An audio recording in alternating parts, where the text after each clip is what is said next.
Capítulo 14. Como vencer os 6 fantasmas do medo. Ao ler este capítulo, analise-se e descubra quantos fantasmas estão atrapalhando seu caminho. Antes que qualquer parte dessa filosofia possa ser posta em prática com sucesso, você deve preparar-se para recebê-la. A preparação não é difícil. Começa com o estudo, a análise e o entendimento de 3 inimigos que devem ser afastados: indecisão, dúvida e medo. O 6º sentido não funcionará se a mente estiver tomada por um ou mais desses 3 inimigos. Os componentes do trio maldoso são muito unidos. Aonde um vai, os outros também vão. A indecisão é o projeto do medo. Lembre-se disso quando ler. A indecisão se materializa em dúvida. As duas se combinam e formam medo. O processo de combinação é lento, geralmente, por isso esses inimigos são tão perigosos. Germinam e crescem, sem serem notados. O restante deste capítulo descreve os últimos aspectos a serem trabalhados antes que a filosofia como um todo possa ser posta em prática. Em seguida, analisa uma condição que já reduziu muita gente à pobreza e faz uma afirmativa que deve ser entendida por todos que acumulam riqueza, sejam em termos de dinheiro ou de um estado de espírito muito mais valioso. O objetivo deste capítulo é chamar a atenção para a causa e a cura de 6 medos básicos. Antes de enfrentar um inimigo, você precisa saber seu nome, conhecer seus hábitos e o lugar onde vive. Durante a leitura, analise cuidadosamente para descobrir se tem um ou mais desses medos comuns. Não se deixe enganar pelos hábitos desses inimigos sutis. Às vezes, eles se escondem no subconsciente, onde é difícil localizá-los e ainda mais difícil eliminá-los.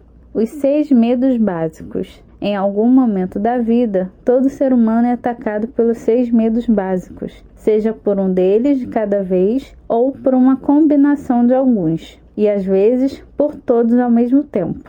Eis a lista dos 6 medos básicos: o medo de pobreza, medo de críticas, medo de doença, medo de perder o amor de alguém, medo da velhice, medo da morte. Todos os outros medos são de menor importância e podem ser incluídos em algum desses 6. A ocorrência desses medos obedece a ciclos, como se fosse uma maldição lançada sobre o mundo. Em tempos de crise econômica, prevalece o medo da pobreza. Em tempos de guerra, o medo da morte. Depois da guerra, o medo da doença. Medos não passam de estado de espírito sujeitos a controle e orientação. Os médicos, como se sabe, ficam doentes com menos frequência do que outro tipo de profissional. Por um motivo simples: não têm medo das doenças. Por força da profissão, eles não hesitam em aproximar-se diariamente de pacientes com moléstias contagiosas, mas nem por isso se contagiam. Sua imunidade se deve em grande parte, se não unicamente, à absoluta falta de medo. Tudo que o ser humano cria começa com um impulso de pensamento. A partir dessa afirmativa, vem outra, ainda mais importante. Os impulsos de pensamento começam imediatamente a transformar-se em seu equivalente material, sejam tais pensamentos voluntários ou não. Impulsos de pensamento captados ao acaso, liberados por outras mentes, têm tanta força para determinar o destino financeiro, social e profissional de um indivíduo quanto aqueles criados por ele deliberadamente. Até aqui, preparamos a apresentação de um fato de grande importância para aqueles que não entendem por que algumas pessoas têm tanta sorte, enquanto outras, de igual ou melhor habilidade, treinamento, experiência e capacidade, parecem fadadas à infelicidade.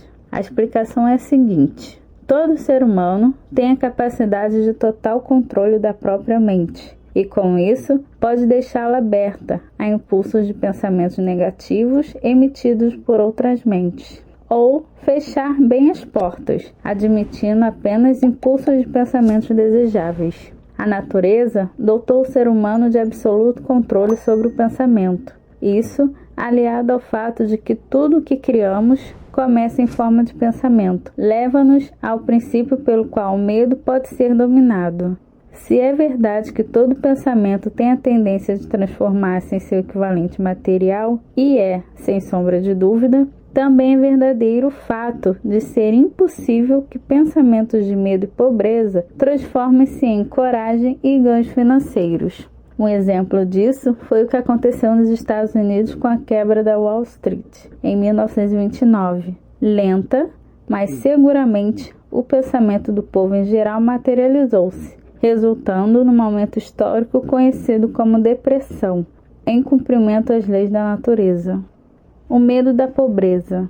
Entre pobreza e riqueza não pode haver acordo. As estradas que levam a uma e a outra seguem direções opostas. Se você quer riqueza, recuse-se a aceitar qualquer circunstância que leve à pobreza. A palavra riqueza é empregada aqui em sentido amplo, significando condições financeiras, espirituais, mentais e materiais. O ponto de partida do caminho que leva à riqueza é o desejo. No primeiro capítulo, há instruções detalhadas para o uso adequado do desejo. Neste capítulo, que fala sobre o medo, você terá instruções completas para preparar a sua mente para fazer uso prático do desejo. Nesse momento, aceite o desafio de determinar quanto desta filosofia você conseguiu absorver.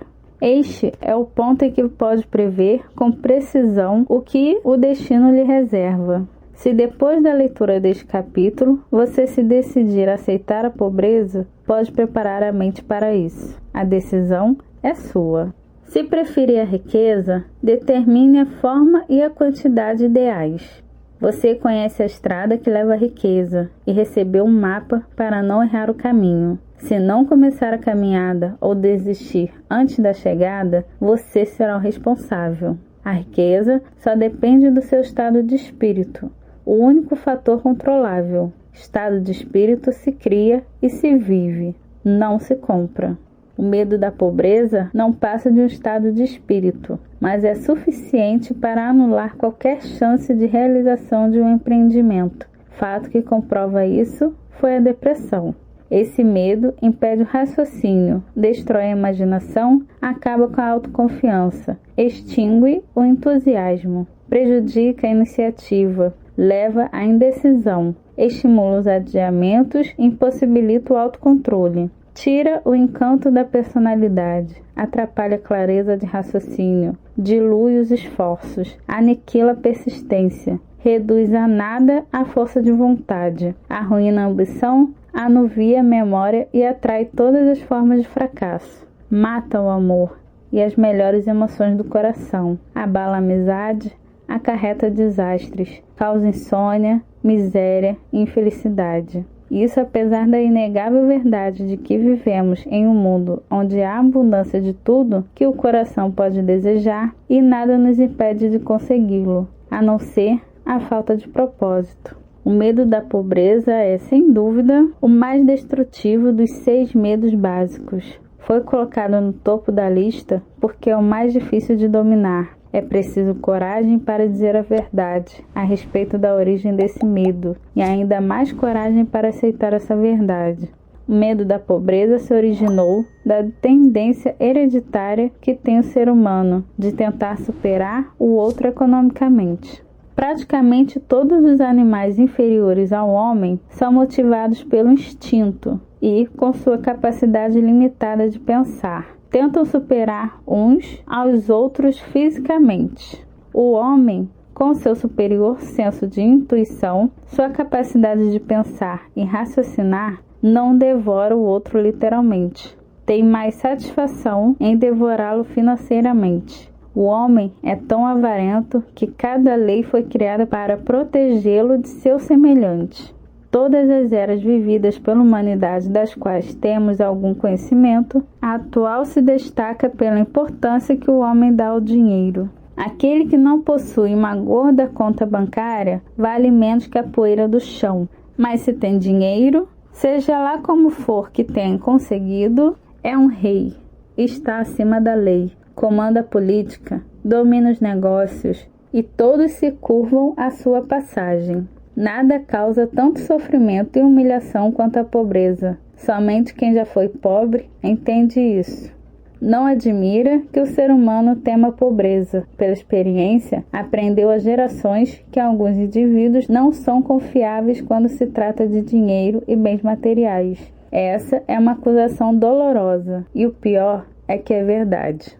A maior parte dos casamentos se baseia na riqueza do marido, da esposa ou dos dois. Não é de espantar que haja tantos processos de divórcio. Alguns vão em busca da riqueza tão avidamente que fazem de tudo para consegui-la, se possível por meios legais, mas também por outros meios, se for necessário ou conveniente. A autoanálise pode revelar fraquezas que as pessoas preferem ignorar, mas é essencial para quem quer obter da vida mais que mediocridade e pobreza. Ao analisar-se, lembre que é, ao mesmo tempo, juiz e jurado, acusador e defensor, queixoso e réu. Encare os fatos, faça perguntas claras e exija respostas diretas. Ao terminar a análise, você se conhecerá melhor.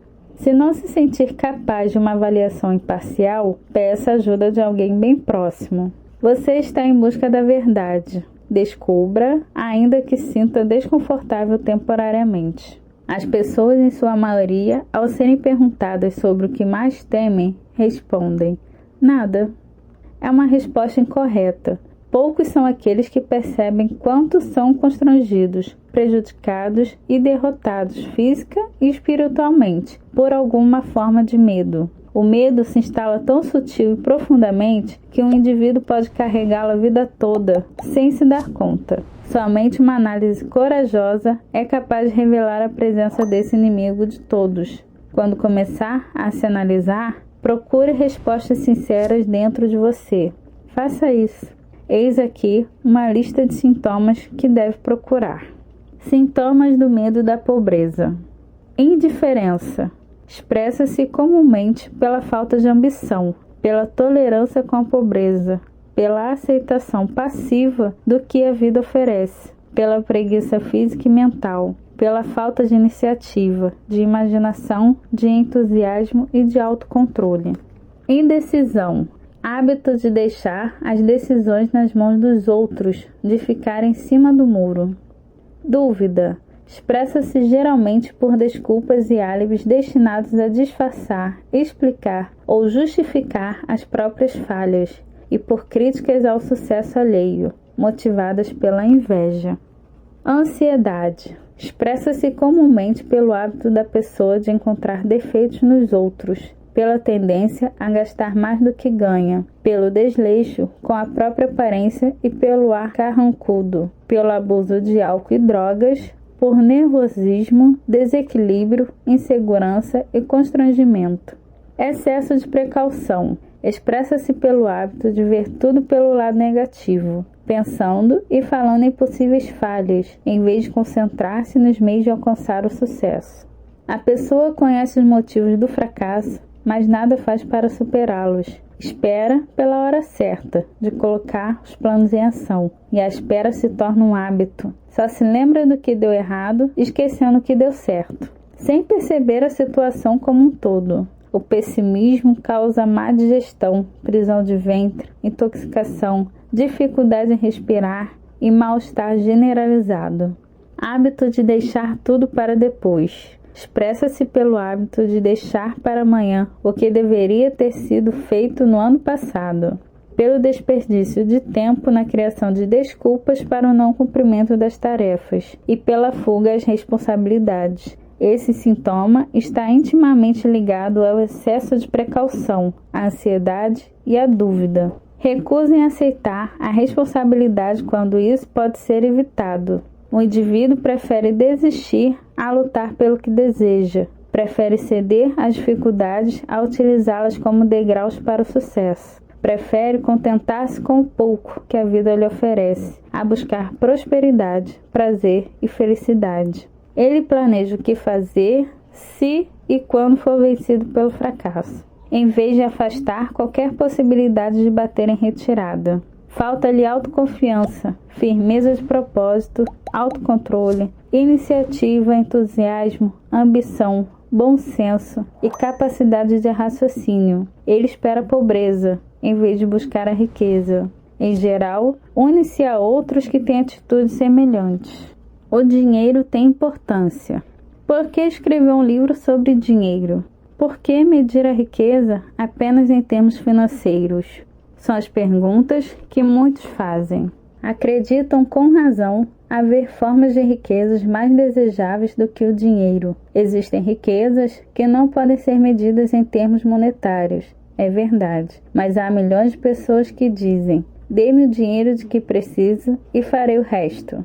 A principal razão que me levou a escrever este livro sobre como ganhar dinheiro é o fato de crises financeiras terem provocado em muitas pessoas o medo da pobreza.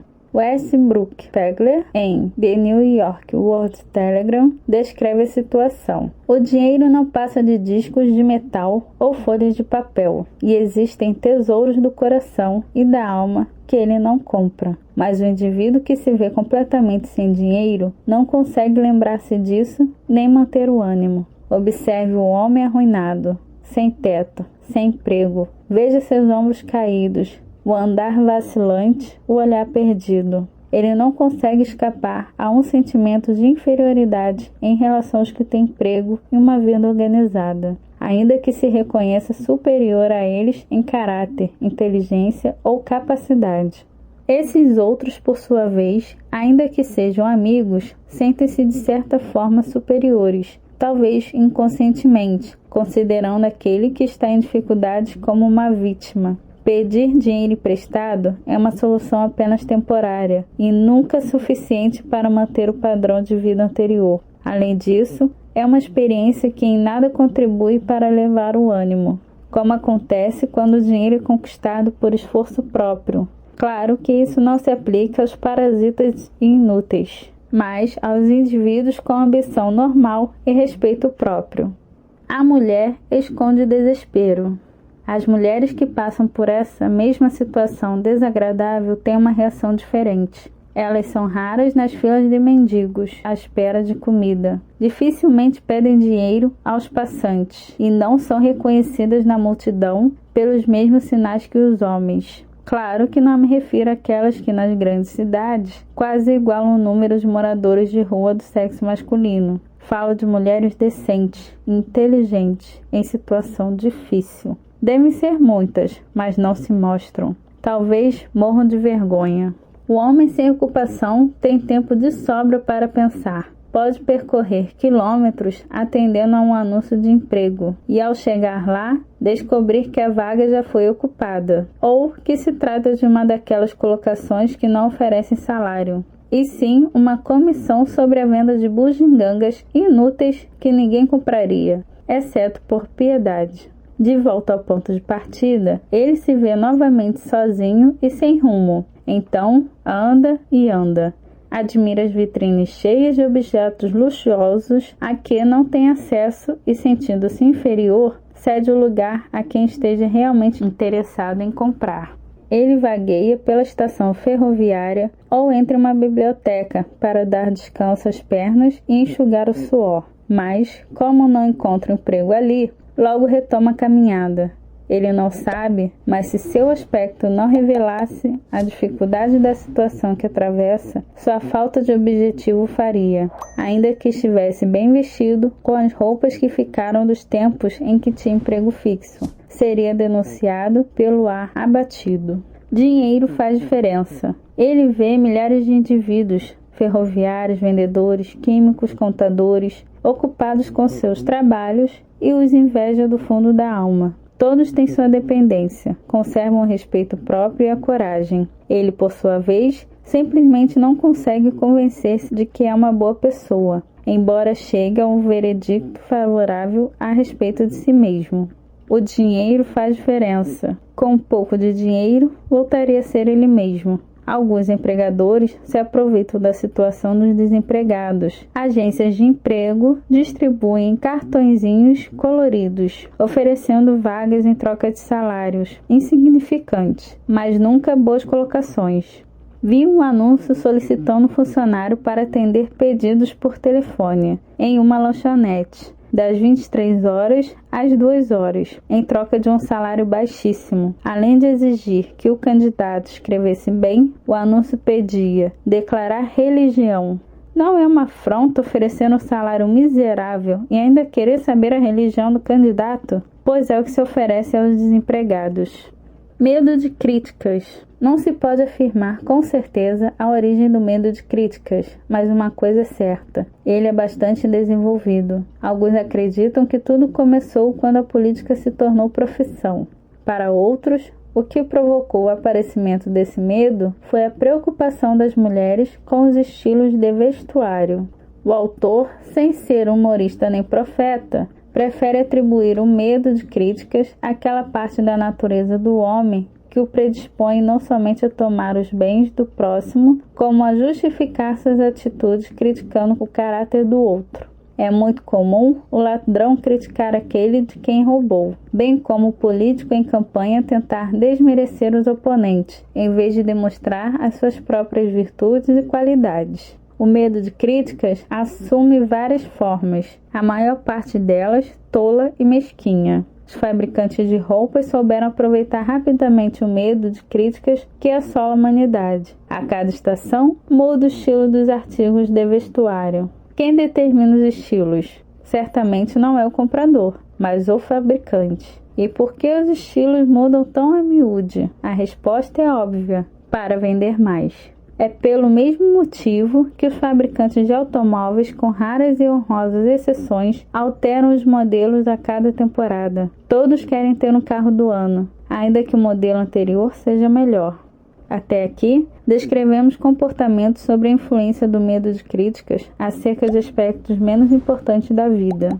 Vamos agora examinar o comportamento humano quando esse medo afeta os mais importantes aspectos dos relacionamentos. Tomemos, por exemplo, uma pessoa que tenha alcançado a idade da maturidade mental, entre 35 e 40 anos em média. Se fosse possível ler seus pensamentos, encontraremos uma forte descrença na maior parte dos mitos que lhes foram transmitidos por dogmatistas e teólogos anos antes.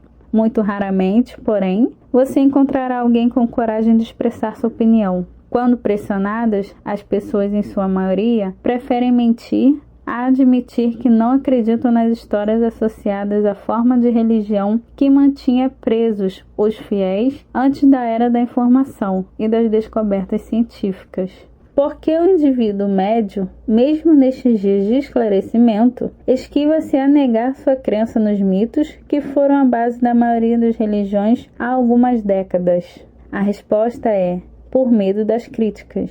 Homens e mulheres arderam em fogueiras por terem ousado expressar sua descrença em fantasmas. Não admira que tenhamos herdado uma consciência que nos faz temer a crítica. Houve um tempo, nem tão longe assim, que a crítica acarretava punições severas, o que ainda acontece em alguns países. O medo de críticas rouba a iniciativa, destrói a capacidade imaginativa, limita a individualidade, mata a autoconfiança e prejudica o ser humano de muitas outras maneiras. Às vezes, os pais causam danos irreparáveis aos filhos ao criticá-los. A mãe de um dos meus companheiros de juventude costumava castigá-lo fisicamente quase todos os dias e sempre completava com um comentário: antes dos 20 anos você vai estar na cadeia. Aos 17, ele estava na casa de correção.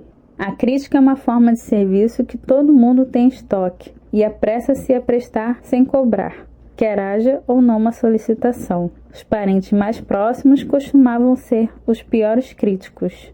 Deveria ser considerado crime? Na verdade, é um crime da pior espécie pai ou mãe incutirem complexos de inferioridade na mente dos filhos, por meio de censuras desnecessárias. Os patrões que conhecem a natureza humana conseguem o máximo de seus empregados, oferecendo sugestões construtivas em vez de críticas. O mesmo podem fazer os pais. A crítica planta no coração medo e ressentimento, nunca amor e afeto. Sintomas do medo de críticas. Esse medo é quase tão comum quanto o medo da pobreza e tem os mesmos efeitos prejudiciais para a realização pessoal, principalmente porque destrói a iniciativa e inibe o exercício da imaginação. Seus principais sintomas são estes: constrangimento, expressa-se geralmente por nervosismo, timidez em conversas e encontro com estranhos, dificuldade em fixar o olhar e movimentos desajeitados de mãos, braços e pernas. Desequilíbrio, expressa-se por instabilidade da voz, nervosismo na presença de outras pessoas, falhas de memória e má postura corporal.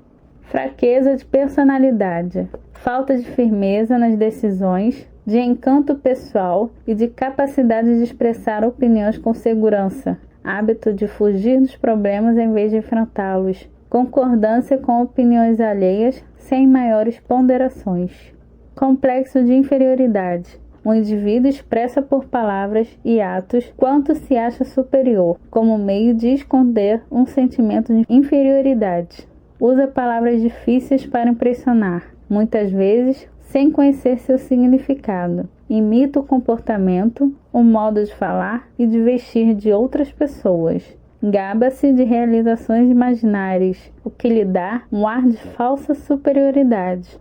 Extravagância, hábito de ostentar, gastando mais do que ganha.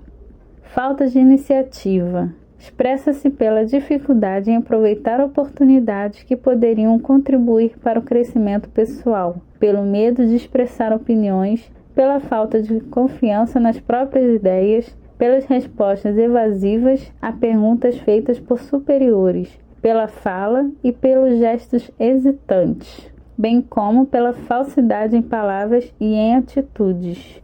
Falta de ambição, expressa-se por apatia física e mental, pouca assertividade, lentidão na tomada de decisões, facilidade de sofrer influências externas, hábito de elogiar pela frente e criticar pelas costas, aceitação passiva das derrotas, abandono das tarefas ao menor sinal de oposição, suspeitas infundadas, fuga à responsabilidade pelos próprios erros e falta de tato nas palavras e atitudes.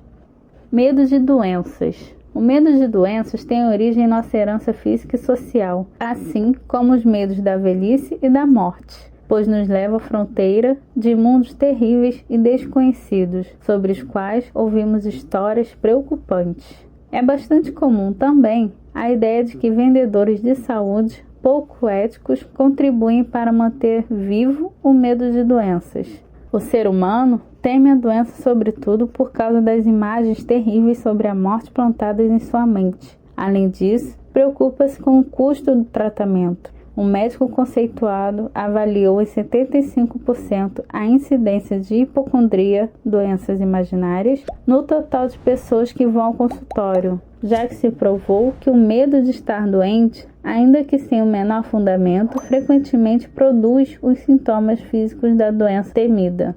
Como é poderosa a mente humana, tanto constrói como destrói. Distribuidores de medicamentos acumularam fortunas aproveitando-se dessa fraqueza. Há alguns anos, o pessoal da revista College Weekly Magazine, descontente com a situação, promoveu uma forte campanha contra alguns elementos antiéticos da indústria farmacêutica.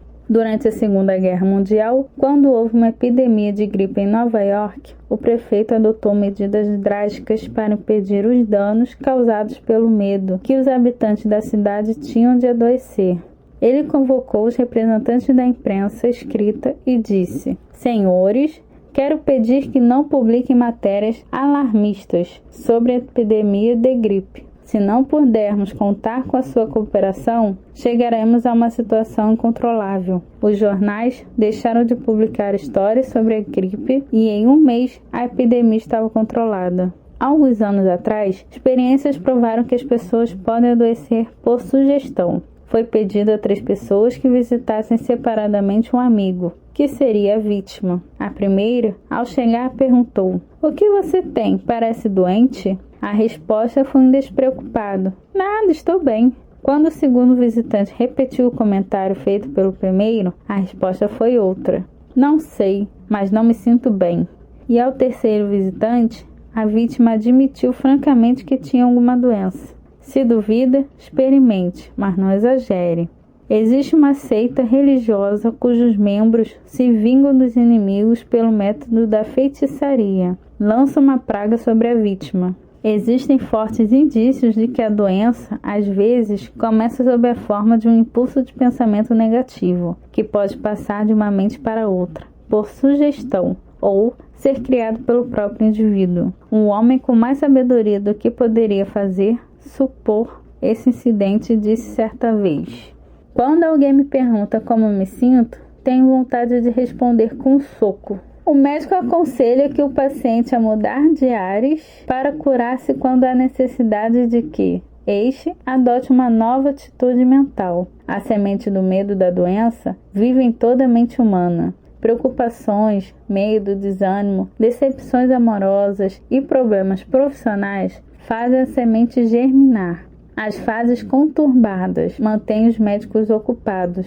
pois qualquer tipo de pensamento negativo pode causar doenças. Desapontamentos no amor e na profissão ocupam o topo da lista de razões para o medo da doença. Uma decepção no amor levou um rapaz ao hospital, onde ficou meses entre a vida e a morte, até que foi convocado um especialista em terapia pela sugestão. Este mudou a equipe de enfermagem, deixando o paciente sob cuidados de uma enfermeira bela e jovem, tudo arranjado pelo médico, que começou a conquistá-la a partir do primeiro dia. Em 3 semanas, o rapaz teve alta. Embora sofrendo de uma nova doença, estava apaixonado outra vez. O remédio não passou de uma estratégia, mas o paciente e a enfermeira se casaram mais tarde e, pelo menos até hoje, gozam de boa saúde.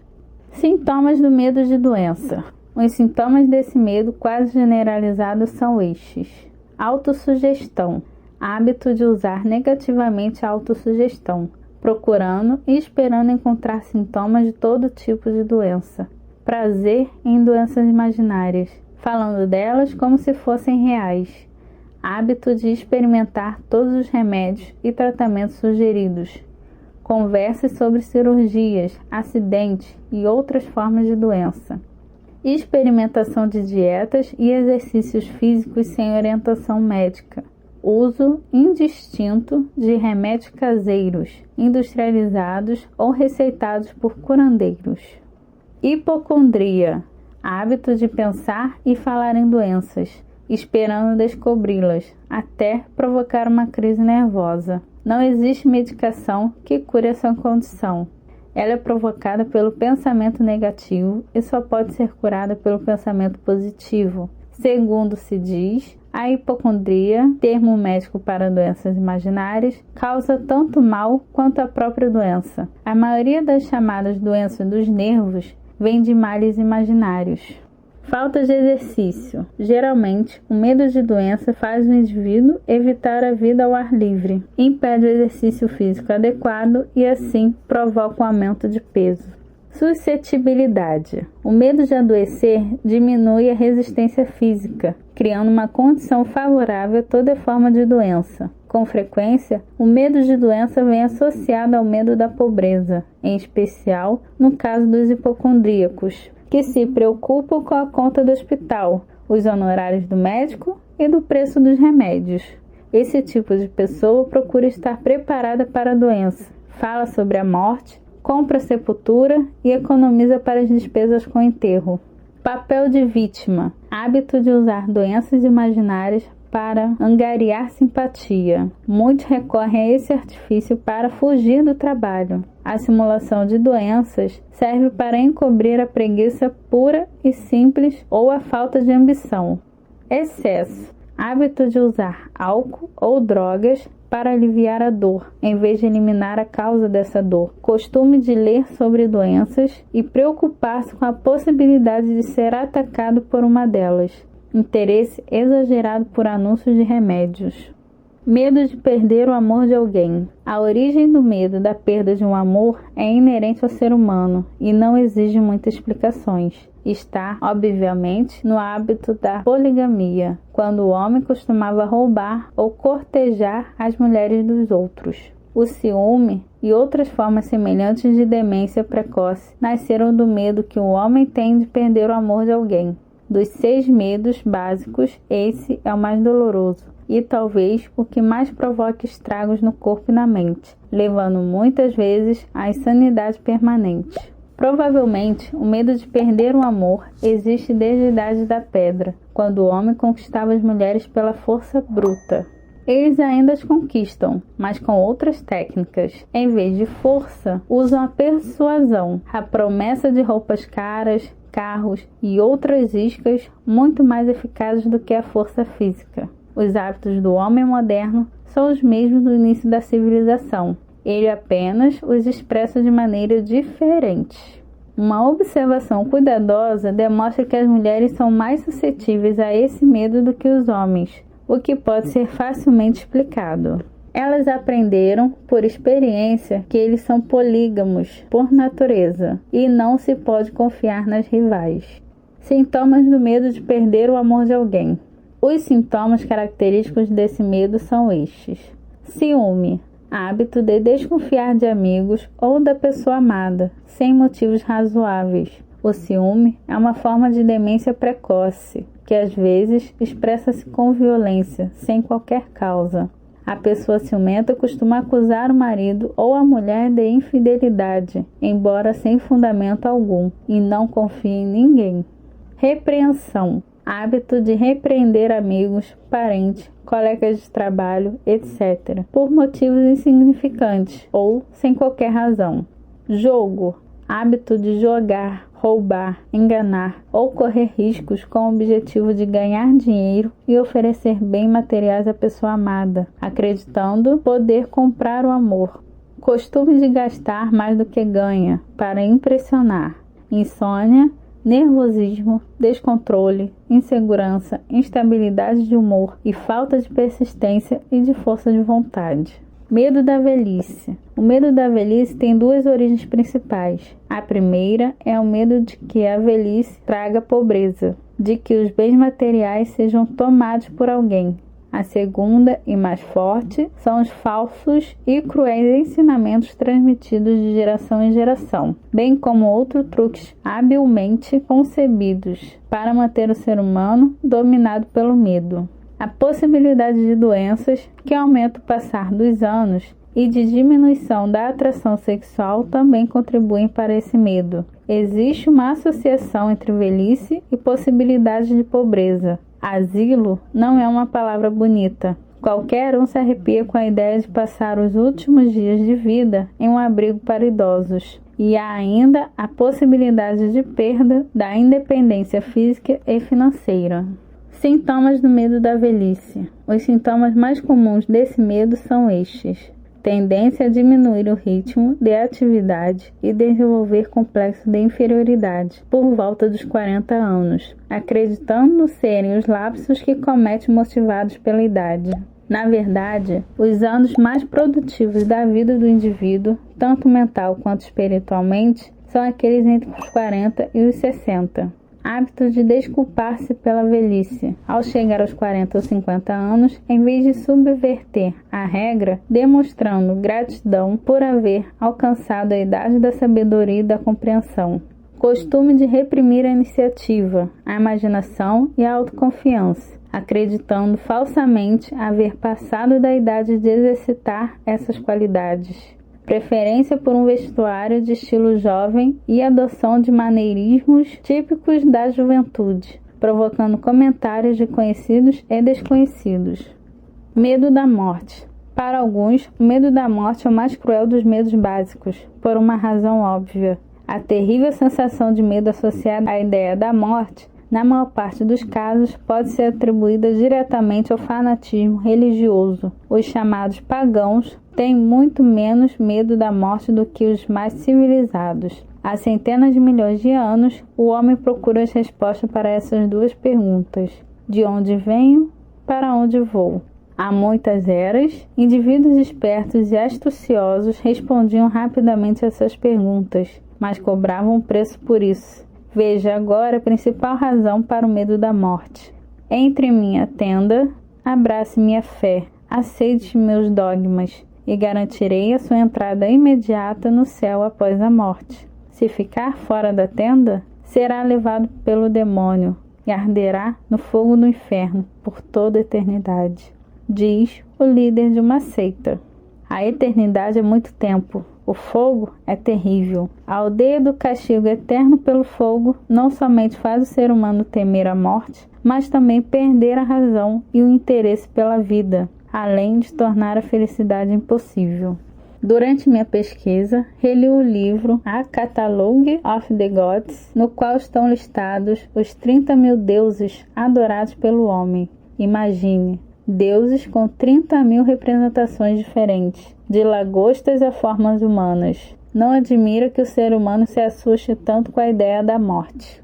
Embora o líder religioso não seja capaz de garantir ao fiel um salvo-conduto para o céu, nem tenha o poder de fazer o infeliz descer ao inferno, esta última possibilidade é tão terrível que a simples ideia toma conta da imaginação e parece tão real que elimina a razão e impõe o medo da morte. Na verdade, ninguém sabe nem nunca soube se céu e inferno existem e como são. Essa falta de conhecimento positivo abre as portas da mente humana ao charlatanismo, que a controla com astúcia, artifícios e mentiras piedosas. O medo da morte já não é tão comum como no tempo em que não havia instituições de ensino. Os cientistas mostraram a verdade ao mundo, libertando rapidamente a humanidade do terrível medo da morte. Os jovens universitários não se deixam impressionar facilmente pelo fogo e pelo enxofre do inferno. Com a ajuda de ciências como biologia, astronomia, geologia e outras relacionadas a estas, os medos que povoavam as mentes dos seres humanos, destruindo sua razão, foram afastados. As clínicas para doentes mentais estão cheias de gente que enlouqueceu por medo da morte.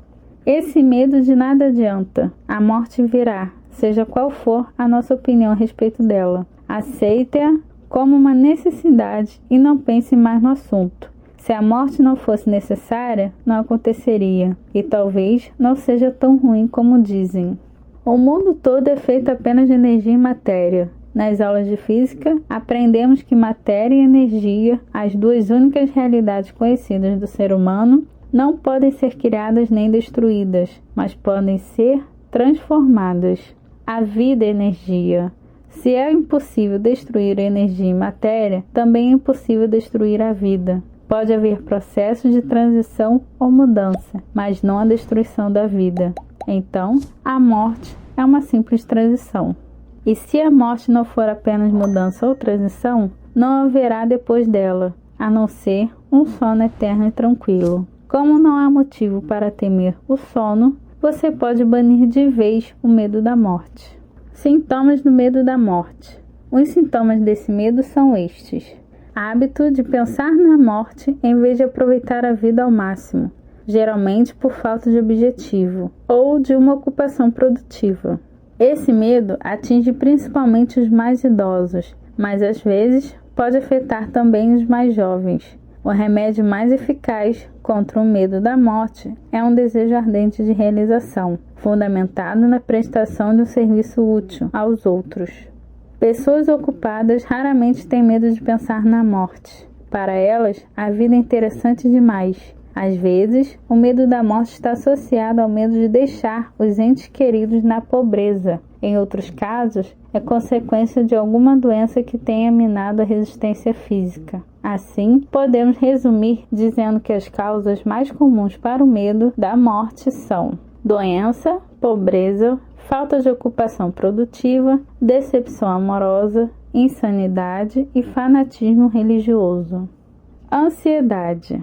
A ansiedade é um estado de espírito baseado no medo. A ansiedade se instala devagar, mas com persistência. É insidiosa e sutil. Passo a passo toma a mente, até anular a capacidade de raciocínio, a autoconfiança e a iniciativa. A ansiedade é uma forma de medo continuado, causado pela indecisão. Portanto, é um estado de espírito que pode ser controlado.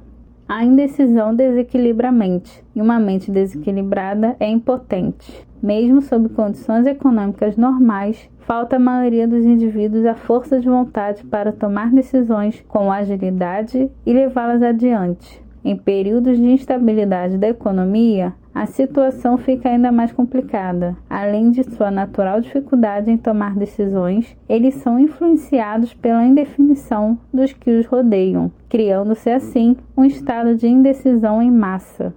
Em 1929, durante a crise econômica que se abateu sobre os Estados Unidos, a atmosfera do mundo todo ficou contaminada pela sinistrose e pela ansiosite, duas doenças mentais, que se espalharam depois da quebra de Wall Street.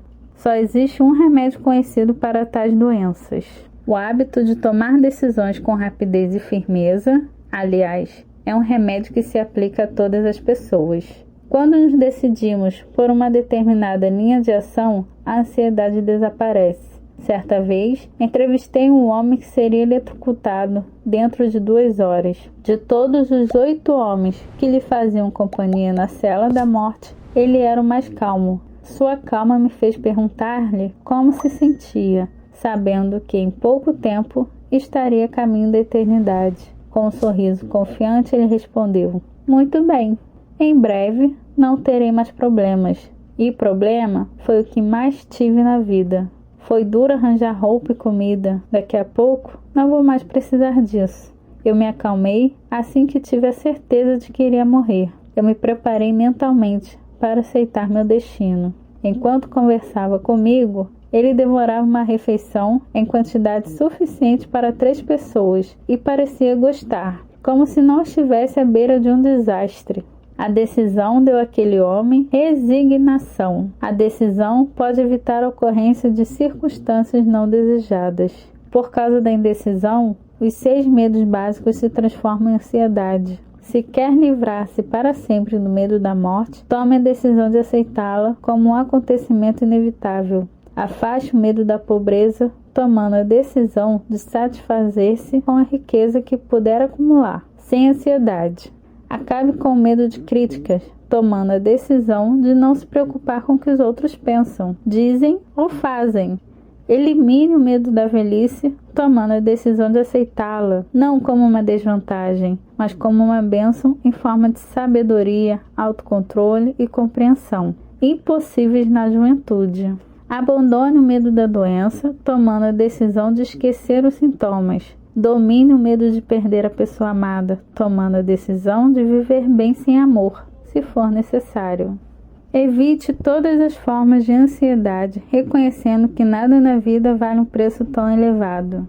A partir de então, terá equilíbrio, paz de espírito e calma, que levam à felicidade.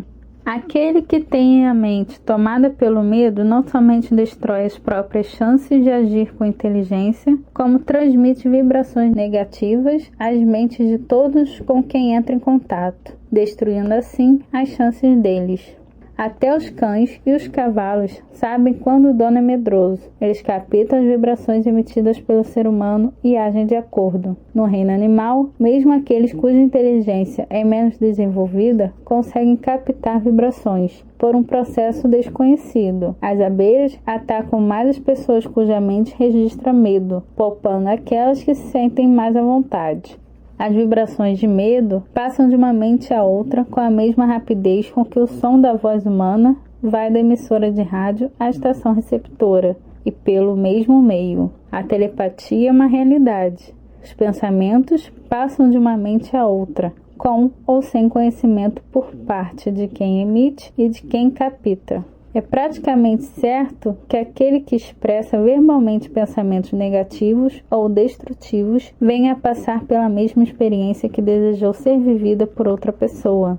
A emissão de impulsos de pensamentos destrutivos, sem verbalização, também tem uma espécie de efeito bumerangue, que pode manifestar-se de diversas formas. A primeira, e talvez a mais importante, é a seguinte: o indivíduo que emite pensamentos de natureza destrutiva tem prejudicado sua faculdade de imaginação criativa. A segunda é que, ao carregar na mente emoções destrutivas, o indivíduo desenvolve uma personalidade negativa, que repele as pessoas, frequentemente convertendo-as em antagonistas.